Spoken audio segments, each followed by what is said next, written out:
Hello, my amazing first grade artist.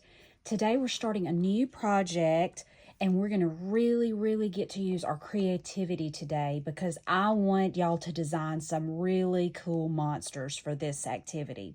So teachers, before you start, show the students the video. I've got the link to it in your lesson plans. It's called Kids Book Read Aloud, Monster Trouble by Lane Fredrickson and Michael Robertson.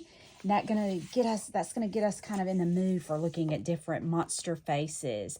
And so remember, when you make your monster, it doesn't have to be a scary monster. It can be if you want it to be. It can be a friendly monster. It can be whatever kind of monster you want. So I'm not going to do a whole lot in the video as far as showing you how to put your monster together because I want you thinking how to make yours your own monster. I don't want it to look like my monster.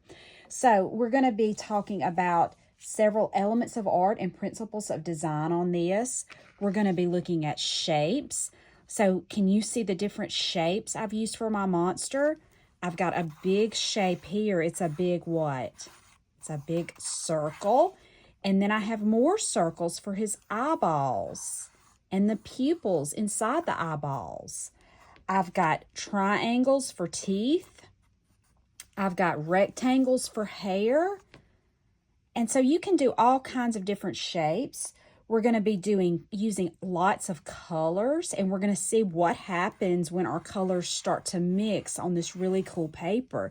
Kind of looks tie-dye, doesn't it? Have you ever seen a tie-dyed shirt? And we're going to be talking about lines because you're going to have to use lines to draw your shapes. And you can use lines in here when we're designing what our background of the monster's face will look like. We're also going to be using contrast. Contrast is when two things are very different and they stand out. So an example of contrast on this would be the white teeth against the black part of the mouth. If the teeth were black, it would just all look like one big black area. So you need to use contrast. Contrast with your colors and contrast with your shapes. And then we're going to talk about unity. Unity is when all of the things come together to make one whole picture. And so all of your pieces are going to come together to make one unified monster. So to begin with, teachers, you're going to give every student one of these pieces of color diffusing paper. These are kind of like coffee filters. And so I think the best way to do this will be to have a paper plate for each student and have them write their name on the paper plate, and then you'll sit this on it and let it dry. That way we can ensure that they get their color diffused paper back after they've drawn on it. So we're just going to start by taking some magic markers, some washable markers. You can't use Sharpies on this because they're permanent. And you're just going to start drawing however you want to on this. So that's where you get to really be creative. I'm going to start in the middle, and I'm just going to kind of go around making some color. This marker's almost out of ink, but I'm going to make this work. So when you're using markers, when you're using these Crayola markers that we use, these are broad tip. If you turn them on the side, you get a bigger color area. So if I just do it like this, see how I can make skinny lines, but if I hold it on its side, I can make fat lines and fat areas of color. So I'm just going to kind of go around. This is how I'm doing it, but you don't have to do it like that. Just coloring in. I think maybe next I'll take my orange and I'll make some circles. Now, when we add the water, our circles are going to disappear. Let me get one that's got a little more ink. Let's see if this one's better. Oh yeah, that's better. Your circles will disappear because when we add the water, everything is just going to flow together. The colors are going to run and mix together, and it'll be really neat to see how these turn out, what happens. So I made shapes there. Now maybe I'm going to make some lines. I'm going to use a yellow, and I'm just going to kind of put it on its side and make a fat, wavy line. Putting it on its side gives you a thicker line. And now maybe I'll color some more. I'm going to get some green And go all the way around. You can leave some white places. You don't have to have the whole thing colored in. Some white places are good because it'll make the color look darker in some places and lighter in some places. But still, teachers kind of walk around and make sure they're getting good big areas colored in. Okay, I'm going to take some more purple now.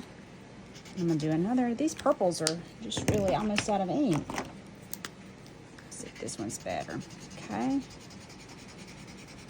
I'm leaving a little gap between. It's up to you how you do it. You don't have to do that. You can color them next to each other, but this is just how I'm doing it. Maybe I'm going to make half of it purple and half of it blue. Be creative. Have fun with this. See what kind of interesting design you can make. Don't make it look like your neighbor's.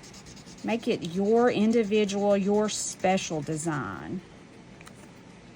Okay, I haven't used any red yet. Let me use some red. And now I'm going to make just some lines that kind of go around, that make circles. My lines are making a circle, aren't they?